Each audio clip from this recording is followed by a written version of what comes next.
Hello everyone. तो आज हम स्टार्ट कर रहे हैं the first lecture of surface chemistry.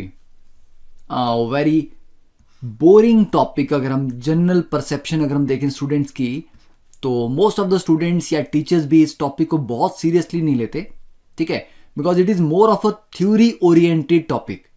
इसमें बहुत ज़्यादा टिपिकल प्रॉब्लम्स, बड़ा डीप कॉन्सेप्ट, ऐसी चीज़ें जनरली सोचा जाता है कि नहीं है, ठीक है, बट फिर भी it is a relatively interesting subject, तो इतना भी बोरिंग टॉपिक नहीं है। तो लेट अस फर्स्ट अंडरस्टैंड कि सरफेस केमिस्ट्री का हमारी डे टू डे लाइफ में कोई रोल है या नहीं है। अब रोल ऑब्वियसली आपको ये सारी इमेजेस देख के कुछ तो लग रहा होगा कि जब इतनी टेस्टी टेस्टी चीज़ें यहाँ पर आइसक्रीम आपको दिख रही है तो इसका सरफेस केमिस्ट्री से क्या रिलेशन है, ठीक है।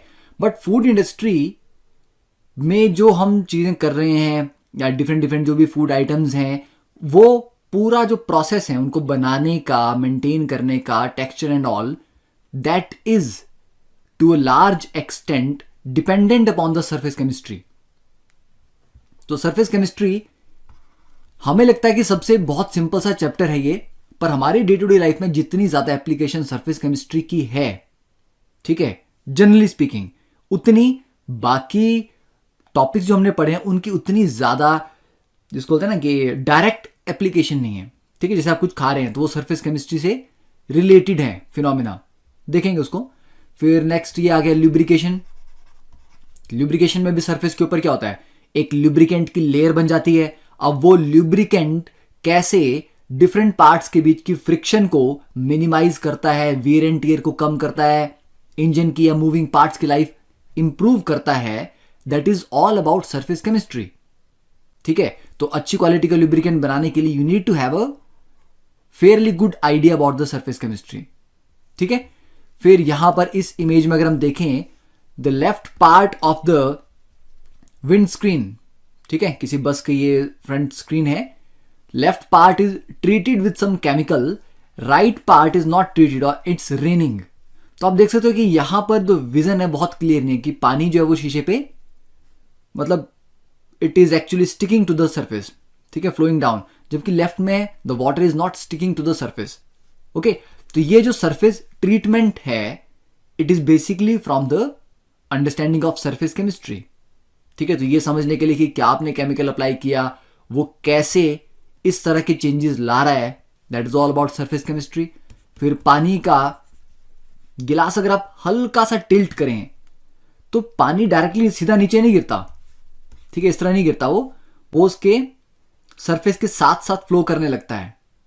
This is all because of surface chemistry, ठीक है। कुछ हद तक आप इसको सरफेस टेंशन के साथ भी रिलेट कर सकते हो। तो सरफेस टेंशन भी सरफेस केमिस्ट्री में ही पढ़ा जाता है, ठीक है। फिर अगर हम रोड्स की बात करें कि रोड्स जो बनते हैं वो सरफेस केमिस्ट्री की एप्लीकेशन है। फिर this is the brown sugar, not the drug, but जो शुगर रिफाइन करने से पहले होती है, अनरिफाइंड शुगर, ठीक है। रिफाइन करने के बाद वो क्या हो जाती है, कलरलेस, वाइट, ओके। तो ये जो है removing the colour from this unrefined sugar is also the application of surface chemistry. फिर ये जो रस्टिंग हो रही है, रस्टिंग में भी जो रस्ट बनता है, that is a surface phenomena. Electrode के ऊपर कोई प्रोसेस हो रहे हैं, इलेक्ट्रोड के ऊपर होने वाला प्रोसेस सरफेस फिनोमिना है। जो आप दवाइयां ले रहे हो, ड्रग्स या मेडिसिन कैसे काम करती हैं, आपकी बॉडी में जो कुछ भी इस तरह के मॉलिक्यूल्स हैं जो डैमेज कर रहे हैं सिस्टम को, वो उन मेडिसिन के सरफेस पे या उस ड्रग के सरफेस पे आके डीएक्टिवेट हो जाते हैं या यू कैन से किल हो जाते हैं, ठीक है, द वायरस और जर्म्स। तो वो भी सरफेस फिनोमिना है। तो मेडिसिन बनाना सरफेस फिनोमिना है। तो there is too much of surface chemistry in our day to day life, okay. Now I think you completely understand the point. तो अगर हम सरफेस फिनोमिना को पढ़ना है, first of all we need to understand कि surface होता क्या है। सरफेस जस्ट ये नहीं है कि जहां जो टॉप वाला पॉइंट है that is surface. Surface is a few molecules thick, okay, not just कि टॉप लेयर ऑफ मॉलिक्यूल्स को ही हम सरफेस बोलते हैं, कुछ मॉलिक्यूल्स की लेयर, जैसे मान लो कि टॉप की 3-4 लेयर्स आपने बोल दिया, तो वो 3-4 लेयर सरफेस का ही पार्ट होती हैं, ठीक है, दैट इज अवर सरफेस. तो surface chemistry deals with the phenomena that occur at the surface और इंटरफेस.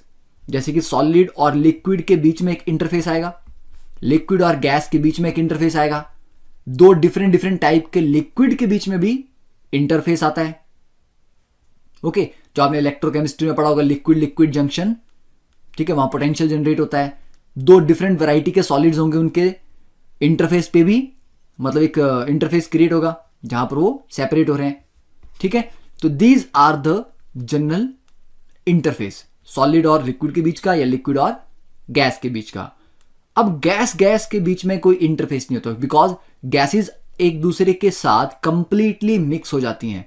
ओके, तो सॉलिड के बीच में इंटरफेस हो सकता है, लिक्विड के बीच में हो सकता है, पर गैस के बीच में देयर इज नो इंटरफेस.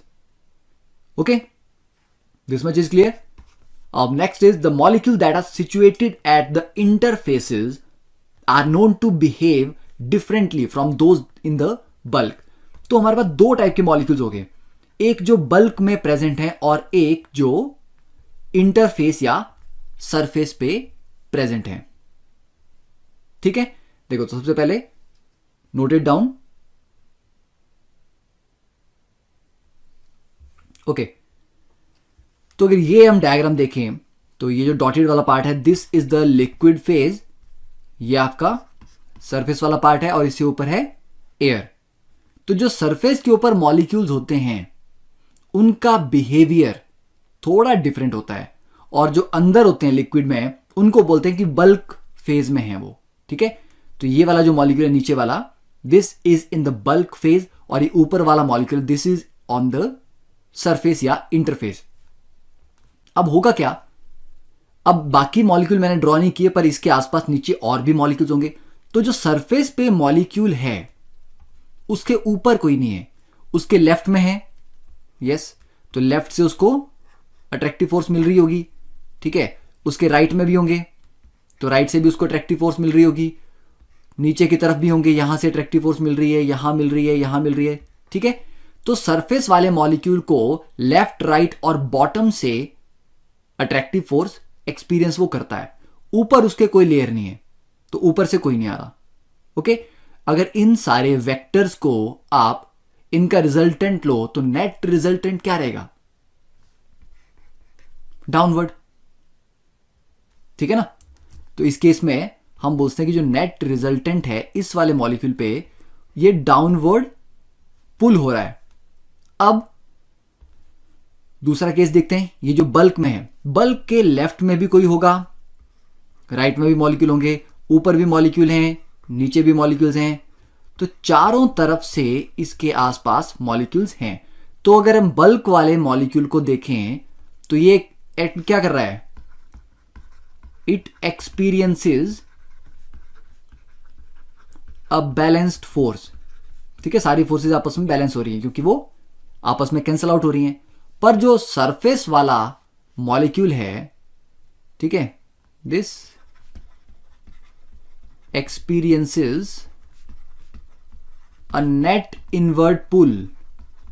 ठीक है, इसको लग रहा है कि कोई इसको नीचे खींच रहा है, और वो रियल भी है. यस, ठीक है, तो दोनों जो सरफेस और बल्क में मॉलिक्यूल्स हैं उन पे जो फोर्सेस लग रही हैं, बल्क वाले पे बैलेंस्ड फोर्सेस होती हैं और सरफेस वाले पे होती हैं अनबैलेंस्ड फोर्सेस, जिसकी वजह से सरफेस वाले हमेशा नीचे की तरफ एक फोर्स फील करते हैं, पुल फील करते हैं, जिसकी वजह से उनमें टेंशन डेवलप होती है. अब इसको ऐसे समझो जैसे कि फिजिक्स में आपने पुल्ली सिस्टम पढ़ा था. ओके, अब मान लेते हैं ये सरफेस का लेफ्ट वाला, सबसे लेफ्ट वाला मॉलिक्यूल है, ये सरफेस का सबसे राइट वाला, इससे आगे कोई नहीं है. ठीक है, इनके बीच में है बाकी मॉलिक्यूल. अब इसके लेफ्ट में कोई नहीं है, तो उसको नीचे से पुल मिल रहा है, इधर से इसको नीचे. ठीक है, और यहां जो बीच में होगा इसको लेफ्ट से, राइट से और डाउनवर्ड. ओके, तो अब अगर इमेजिन करो मैं इनके सरफेस पे एक रोप हम इमेजिन करते हैं, ये रोप है.